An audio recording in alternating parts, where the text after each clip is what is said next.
오늘 우리에게 주신 하나님의 말씀은 에스겔서 9장 3절에서 7절까지의 말씀입니다.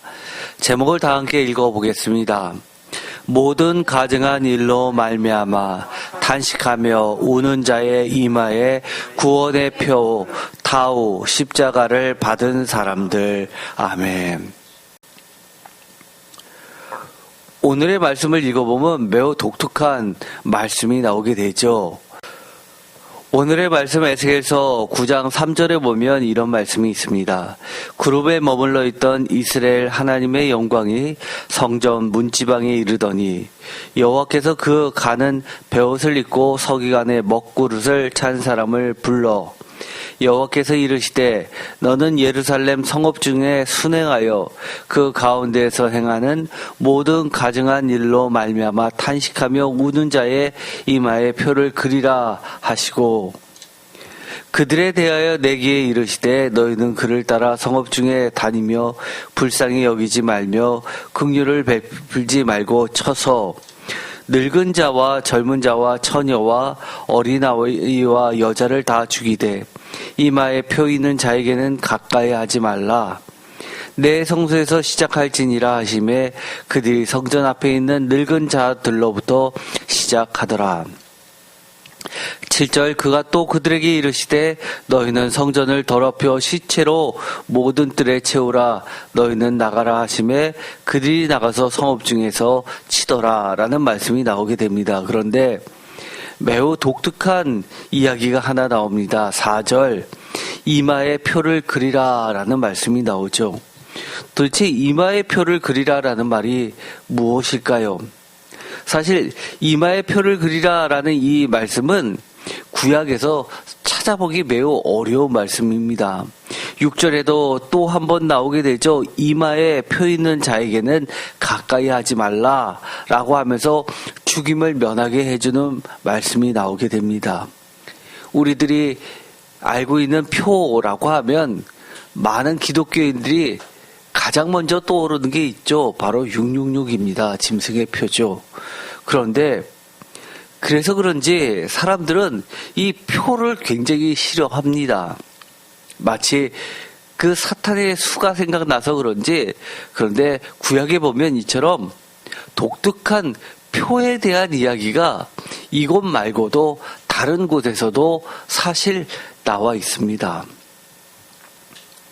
그래서 이 독특한 이 표가 무엇이냐라고 할 때 학자들은 여러 가지 견해가 있지만 대체적으로 이것은 일치합니다.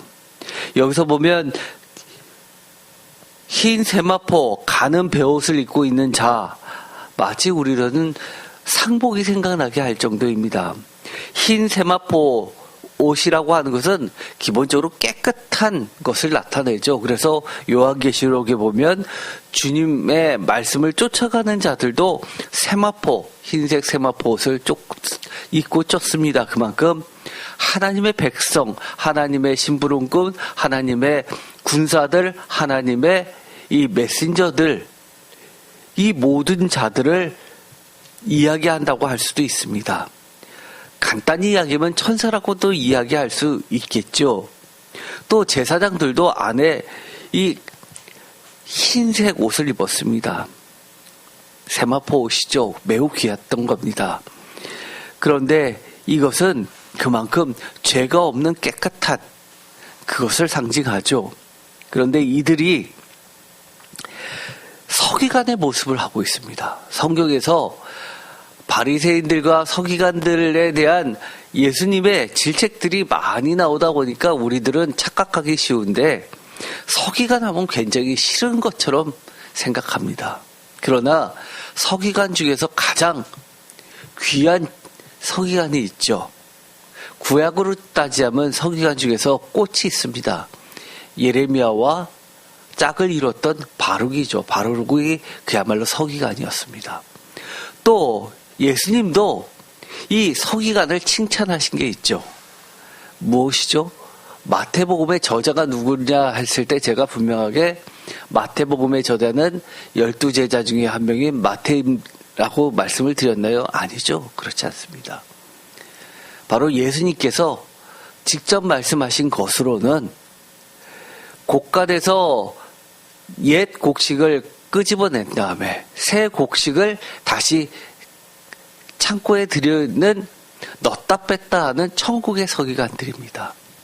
그것은 예수님이 스스로를 천국의 서기관으로 그렇게 묘사한 것이죠. 어디에 나오는 본문이었죠? 산상수훈에 나오는 이야기입니다.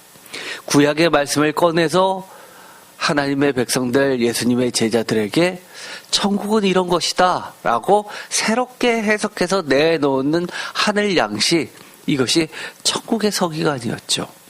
그런데 여기서는 서기관의 모습을 하고 있는 하나님의 심부름꾼들입니다. 먹을 찾다라고 합니다. 무엇인가를 표시하기 위한 필수품이죠. 성경에서는 신약 같은 경우에는 잉크라고 표현을 하기도 합니다. 그러나 여기선 구약이니까 다르게 표시를 하지만 어쨌든 내용은 같습니다. 그런데 그는 살려둘 사람들의 이마에 작대기 2개를 교차시킨 X 모양을 한 히브리어 알파벳의 마지막 글자인 타우 표시를 하라는 명령을 받습니다.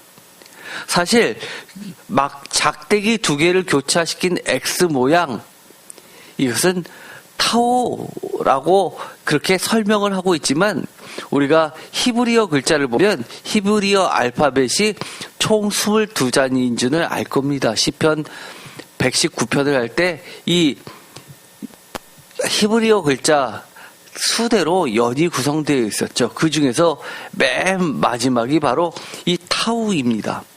타우 모양 보이시나요? 약간 네모난 거에서 밑에가 빠진 건데 끝이 약간 둥글게 되고요. 왼쪽 변이 보면 쭉 내려가 있는 게 아니라 밑에서 약간 휘어져 있습니다. 히브리어 글자 중에서 맨 끝에 있는 단어입니다. 그래서 우리가 첫 글자와 맨 마지막 글자는 굉장히 중요했죠. 예를 들어서 하나님을 표현할 때 우리가 요한계시록에서는 알파와 오메가라고 합니다. 알파는 제일 처음 글자고 오메가는 맨 끝 알파벳, 그것도 히브리어가 아니라 신약 시대니까 헬라어, 그리스어의 맨 마지막 글자였죠. 바로 이 알파와 오메가는 히브리어로 한다면 이처럼 제일 첫 번째 글자 알렙과 맨 그 뒷글자 타오나 마찬가지입니다. 처음과 나중이요라는 그런 중요한 의미를 가지고 있죠. 그런데 에스겔서 9장 4절에 표라고 번역되어 있는 이 글자를 원어로 들어가서 보면 이렇게 되어 있습니다. 타우라고 되어 있습니다. 표라고 안 되어 있고 타우를 이마에다가 그려 놓으라고 되어 있습니다. 그래서 영어는 이것을 타우라고 번역을 하지 않고 마크라고 표현을 한 겁니다. 이 타우, 이것은 구약 성경에서 딱 2번 나왔는데요.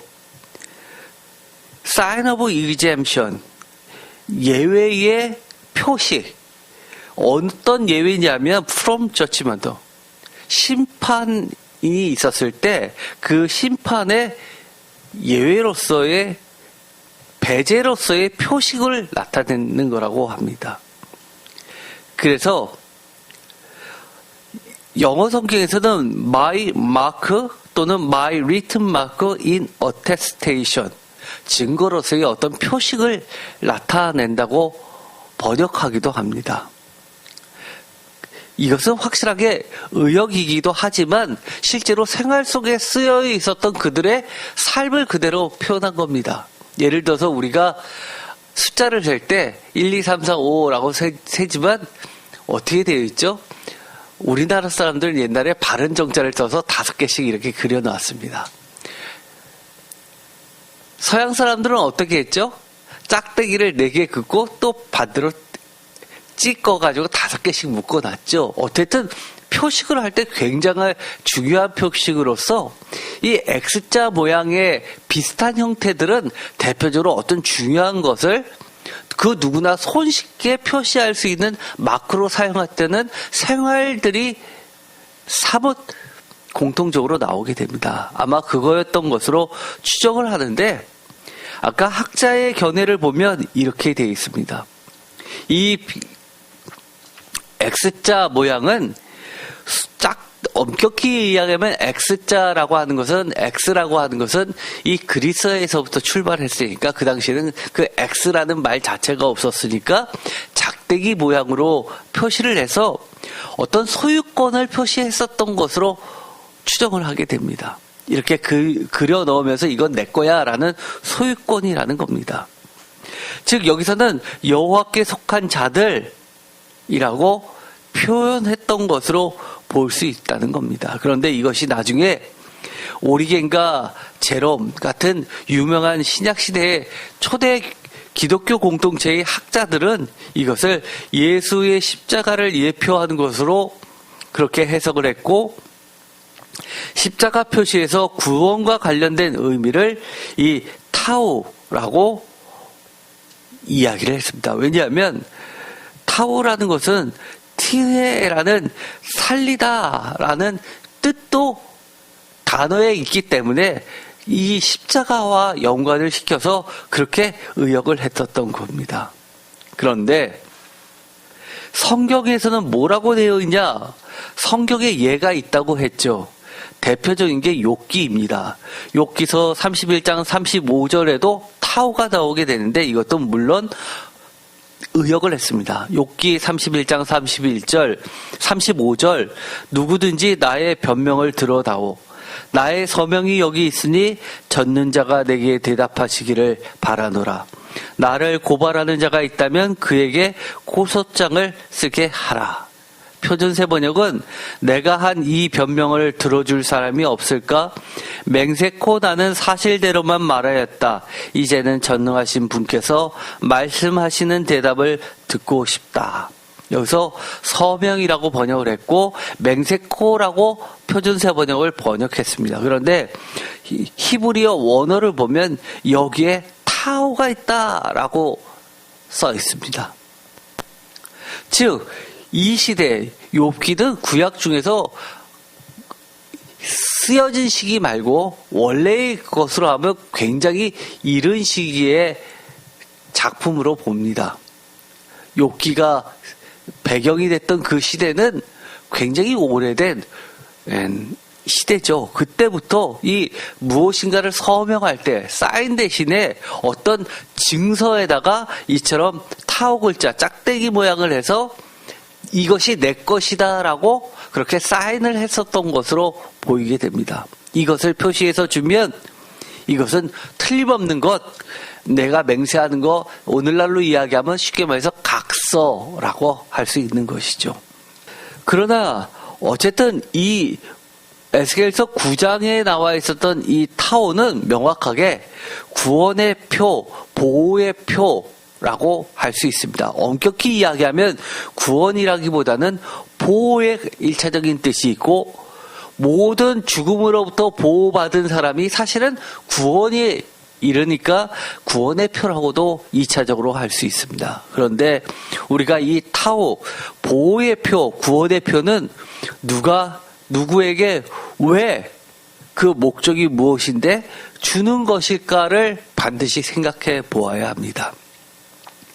누가라는 말은 어디서부터 시작되었는지를 생각하는 것과 같은 말입니다. 창세기 4장에 보면 비슷한 이것을 유추할 수 있는 본문이 하나 나오게 되죠. 최초의 인류 역사의 살인, 바로 가인과 아벨 사건의 범죄자 가인입니다. 창세기 4장 13절 가인이 여호와께 이르되 내 죄벌이 지기가 너무 무거우니이다. 주께서 오늘 이 지면에서 나를 쫓아내시온즉 내가 주의 낯을 배웁지 못하리니 내가 땅에서 피하여 유리하는 자가 될지라. 물은 나를 만나는 자마다 나를 죽이겠나이다. 여호와께서 그에게 이르시되 15절 그렇지 아니하다. 가인을 죽이는 자는 벌을 7배나 받으리라 하시고 다 같이 읽겠습니다. 가인에게 표를 주사 그를 만나는 모든 사람에게서 죽임을 면하게 하시니라. 여기서도 이 가인에게 표를 주는데 이것은 명확하게 보호의 개념이었습니다. 출애굽기 12장에도 그 유명한 유월절 사건도 비슷하죠. 출애굽기 12장 6절 이달 열 나흘날까지 간직하였다가 뭐를요? 어린 양을요. 해질 때 이스라엘 회중이 그 양을 잡고 7절 그 피를 양을 먹을 집 좌우 문설주와 임방에 바르고 8절 그 밤에 그 고기를 불에 구워 무교본과 쓴나물과 아울러 먹되 날 것으로나 물에 삶아서 먹지 말고 머리와 다리와 내장을 다 불에 구워 먹고 아침까지 남겨두지 말며 아침까지 남은 것은 곧 불사르라. 너희는 그것을 이렇게 먹을지니 허리에 띠를 띠고 발에 신을 신고 손에 지팡이를 잡고 급히 먹으라. 이것이 여호와의 유월절이니라. 내가 그 밤에 애굽 땅에 두루 다니며 사람이나 짐승을 막론하고 애굽 땅에 있는 모든 처음 난 것을 다 치고 애굽의 모든 신을 내가 심판하리라. 나는 여호와라. 18절 13절 다 같이 읽겠습니다. 내가 애굽 땅을 칠 때에 그 피가 너희가 사는 집에 있어서 너희를 위하여 표적이 될지라. 내가 피를 볼 때에 너희를 넘어가리니 재앙이 너희에게 내려 멸하지 아니하리라. 너희는 이날을 기념하여 여호와의 절기를 삼아 영원한 규례로 대대로 지킬지니라. 아멘. 바로 여기서도 표적이 나오는데 명확하게 보면 그 상황은 지금 에스겔서에 나와 있는 상황과 비슷합니다.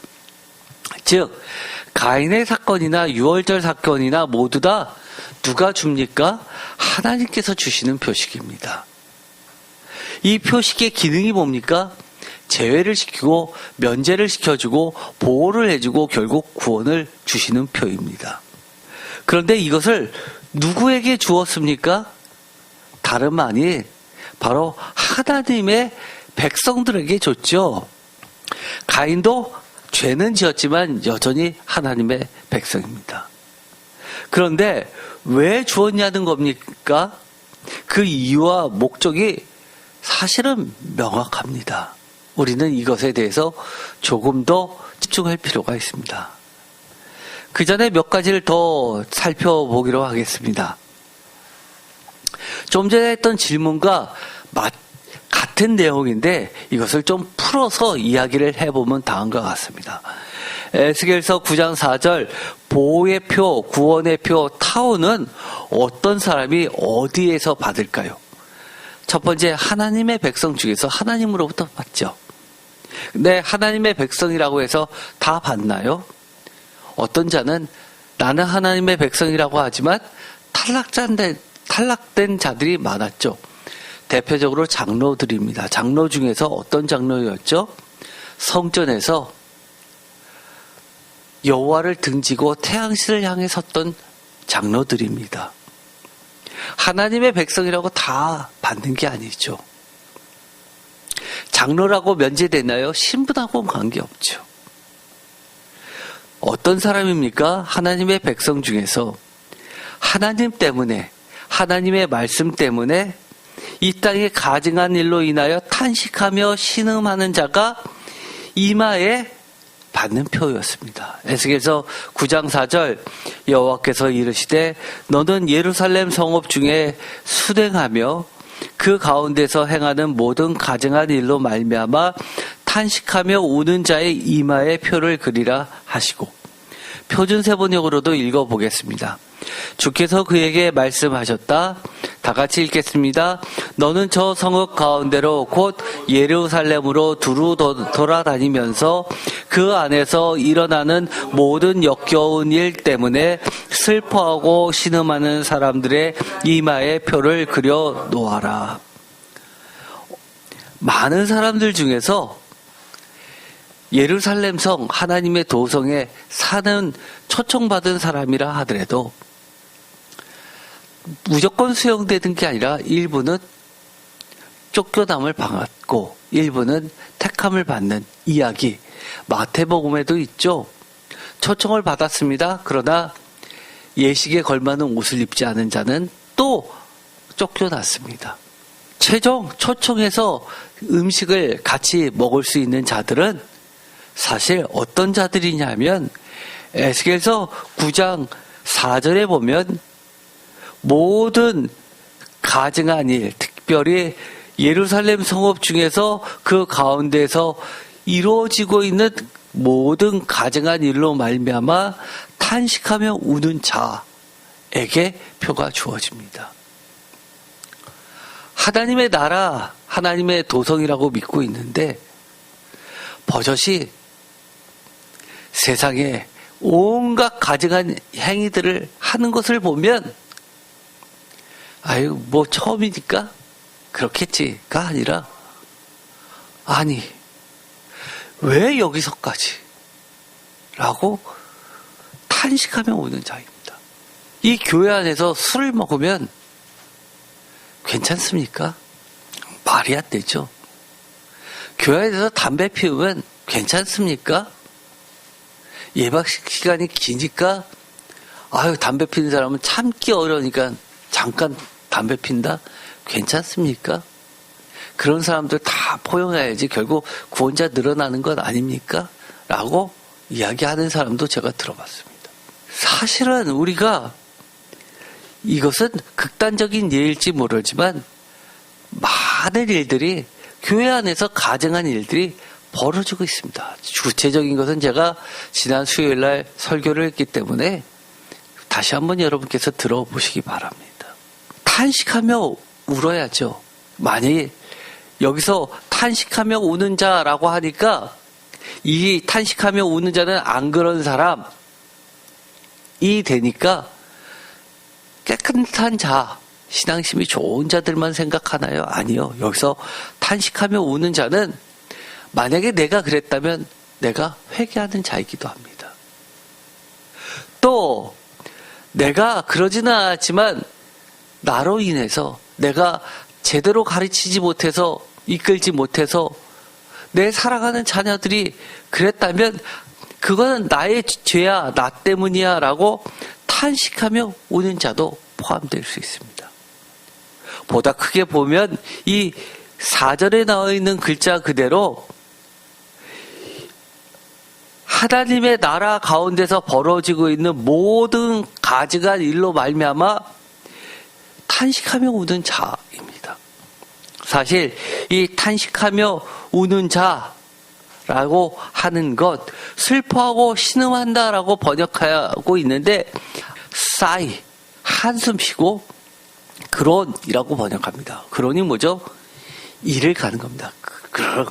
그래서 일을 가는 자들입니다.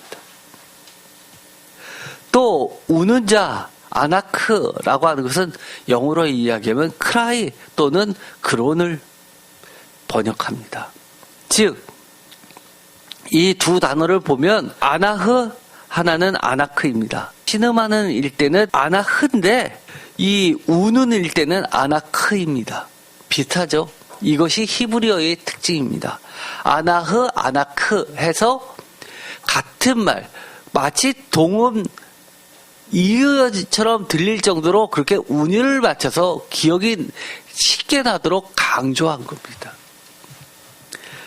뜻도 비슷하죠. 그런 같은 경우는 두 다 해석이 가능합니다. 그러나 하나는 한숨 쉬고 또 하나는 울고 일을 가는 겁니다.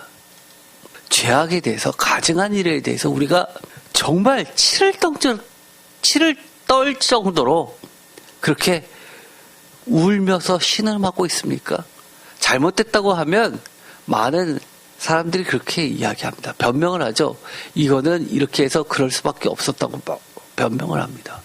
그러나 그 결론적으로 했던 그 행위는 배경을 떠나서 행위만을 봤을 때 잘못하면 그것에 대해서 치를 떨 정도로 그렇게 우리가 울며 탄식하는 것이 사실은 필요합니다. 그러지 않으면 죄악의 삿을 끊을 수 없는 것들이 많죠. 이럴 때 허용하고 저럴 때 허용하기 시작하면 사실 잘못된 길에서 돌아설 가능성은 거의 없습니다. 이유 없는 사람이 어디 있습니까? 다 이유가 있죠.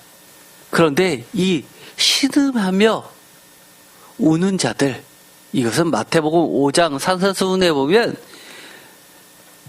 예수님께서 이야기하신 것과 일맥상통합니다. 10절 마태복음 5장 10절 의를 위하여 박해를 받는 자는 복이 있나니 천국이 그들의 것임이라. 11절 다 같이 읽겠습니다.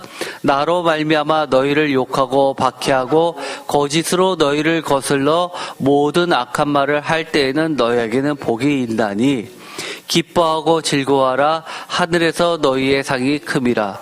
너희 전에 있던 선지자들도 이같이 박해하였느니라. 여기서 보면 의를 위하여 박해를 받는 자, 이런 자들은 슬피 우는 자들입니다. 산상수훈에서 우는 자 이야기가 나왔죠. 우는 자는 하늘의 기쁨으로 보상을 받습니다. 또 있습니다. 요한계시록 6장에 보면 아주 적나라하게 표시되어 있는 게 있습니다. 하늘 나라에 하나님이 계신 곳에서 가장 가까운 곳으로 표현되고 있는 것이 상징적으로 드러나고 있는 것이 하나가 나오죠. 뭐죠? 바로 제단입니다. 하늘 제단입니다. 하늘 제단 아래에서 부르짖으며 신원하는 하나님의 말씀과 그들이 가진 증거로 말미암아 목배인 성도들 이야기가 나오죠. 요한계시록 6장 9절 다섯째 인을 떼실 때 내가 보니 하나님의 말씀과 그들이 가진 증거로 말미암아 죽임을 당한 영혼들이 제단 아래에 있어. 뭐 때문에요? 두 가지가 나오죠. 하나님의 말씀과 두 번째 그들이 가진 증거, 이 두 가지로 말미암아서 죽임을 당했는데 이 사람들이 어떤 특징을 갖고 있습니까? 목배임을 당한 자들입니다. 10절 박해를 받고 순교한 자들이죠. 큰 소리로 불러 이르되 거룩하고 참되신 대주제요 땅에 거하는 자들을 심판하여 우리 피를 갚아주지 아니하시기를 어느 때까지 하시려 하나이까? 라고 부르짖고 크라이하고 있습니다. 신음하고 있고 신원하고 있죠. 목배인 성도들입니다. 증거.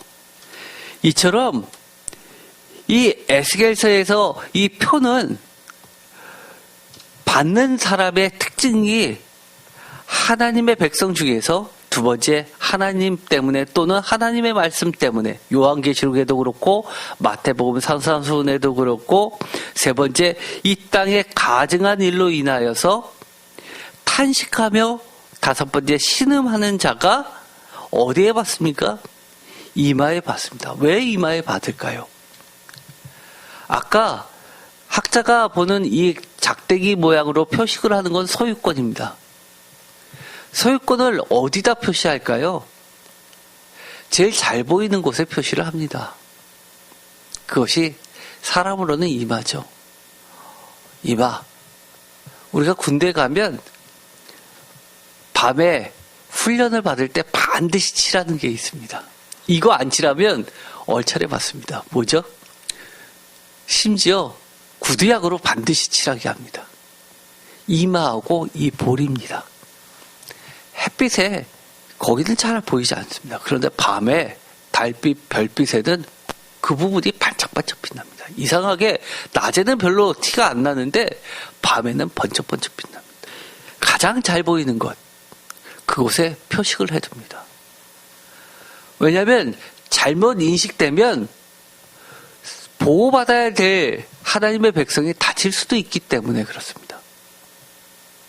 그렇기 때문에 우리는 이 말을 거꾸로 나는 그만큼 명확하게 하나님의 백성 소유로서 보호받을 수 있다라고만 생각한다면 이것도 오산입니다. 왜요? 누가 보더라도 저 사람 하나님의 사람이야 라고 표식이 되어 있다는 겁니다. 집사님은 회사에서 남들이 볼 때 정말 신실한 크리스찬이야 라고 이야기합니까? 권사님은 바깥에 나가면 모든 사람이 저 사람은 크리스찬이야 또는 크리스찬인지 아닌지 잘 모르겠다.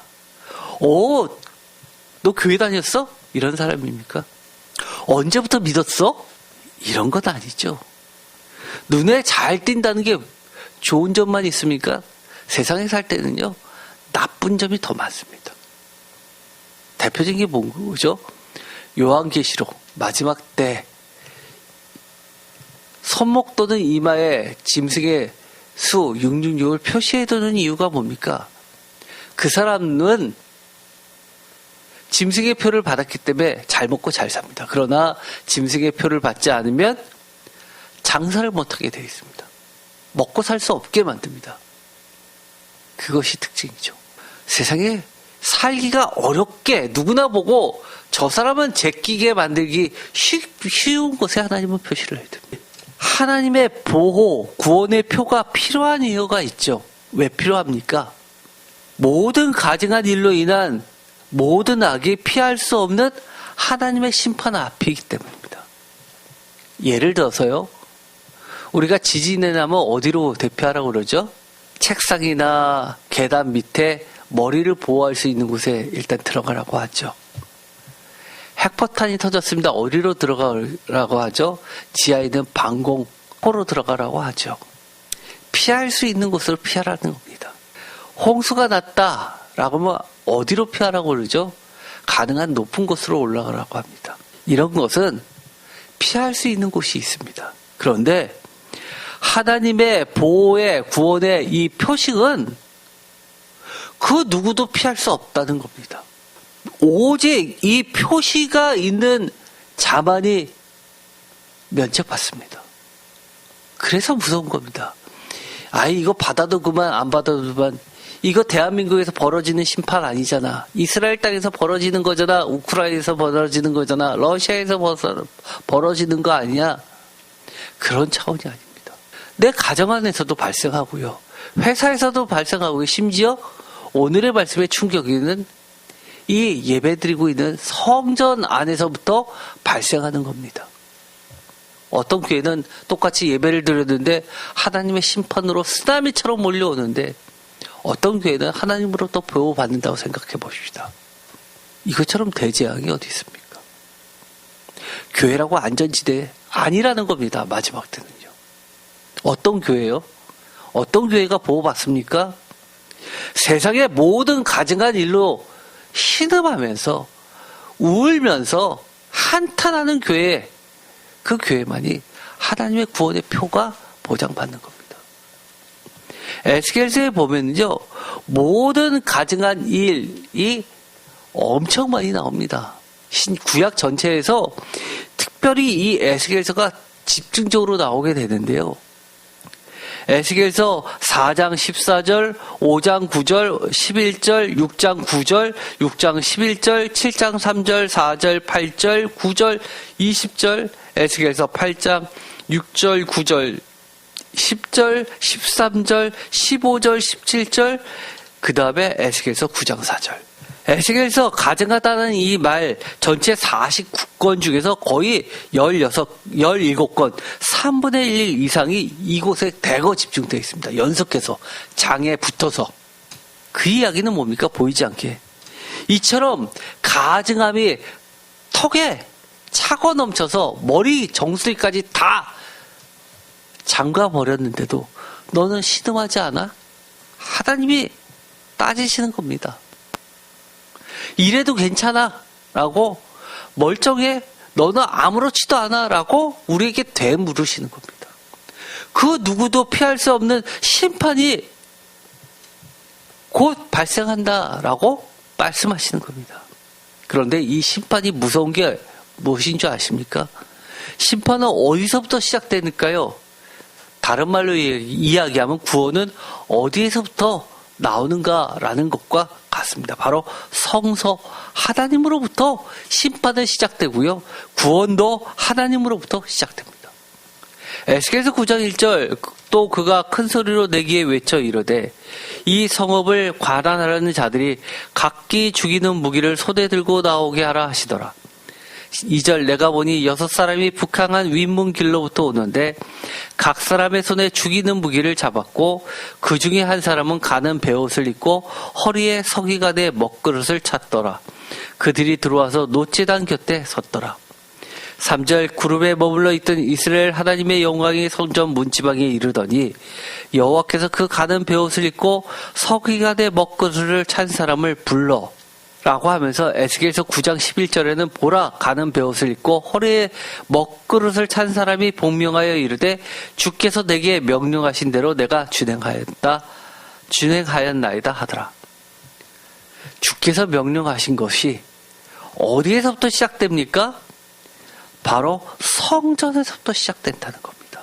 하나님으로부터 시작돼서 하나님으로 완성된다는 겁니다. 우리가 병이 생기면 원인부터 파악하죠. 원인을 알아야 치료가 가능합니다. 다리가 저리고 아픕니다. 다리를 치료하러 갔는데 병원에서 진료를 다 하고 MRI를 찍고 나니까 문제가 허리였습니다. 팔이 아팠습니다. 그런데 MRI를 찍고 다 조사를 해보니까 목이 문제였습니다. 엉뚱한 데 붙잡고 치료할 필요 없죠. 하나님과의 그 관계와 문제가 해결되면 될 문제를 가지고 우리는 똑똑하다고 잘났다고 하나님의 말씀을 거부하면서 스스로 판 웅덩이에서 터진 웅덩이에서 물을 구하려고 합니다. 그것이 문제죠. 오직 하나님으로부터 시작된 그 심판은 하나님과 해결해야 되는 문제입니다. 요한계시록 8장에 보면 땅의 성전과 하늘 성전의 제단 아래로 쌓이는 증거들에 대해서 나오게 됩니다. 또 다른 천사가 와서 제단 곁에 서서 금향로를 가지고 많은 향을 받았으니 이는 모든 성도의 기도와 합하여 보좌 금제단에 드리고자 합니다. 하나님의 하늘나라의 보좌 앞에 있는 금제단, 그곳에 다 쌓이는 겁니다. 지금 여러분이 드렸던 기도, 마음속에 품었던 생각들이 다 어디로 갑니까? 하나님의 제단 앞으로 가는 겁니다. 요한계시록 6장 9절 다섯째 인을 떼실 때 내가 보니 하나님의 말씀과 그들이 가진 증거로 말미암아 죽임을 당한 영혼들이 제단 아래에 있어. 우리가 이 하나님의 말씀과 그들이 가진 증거로 말미암아 죽임을 당한 영혼들이 가는 곳이 하나님의 제단에 가장 가까운 제단 아래로 가게 됩니다. 그 얘기가 뭡니까? 그 증거들이 하나님의 면전 앞에, 눈앞에 쌓인다는 겁니다. 그 누구도 부인할 수 없다는 겁니다. 10절 큰 소리로 불러 이르되 거룩하고 참되신 대주제여 땅에 거하는 자들을 심판하여 우리 피를 갚아주지 아니하시기를 어느 때까지 하시려 하나이까. 뭐라고요? 거룩하고 참되시다고 이야기합니다.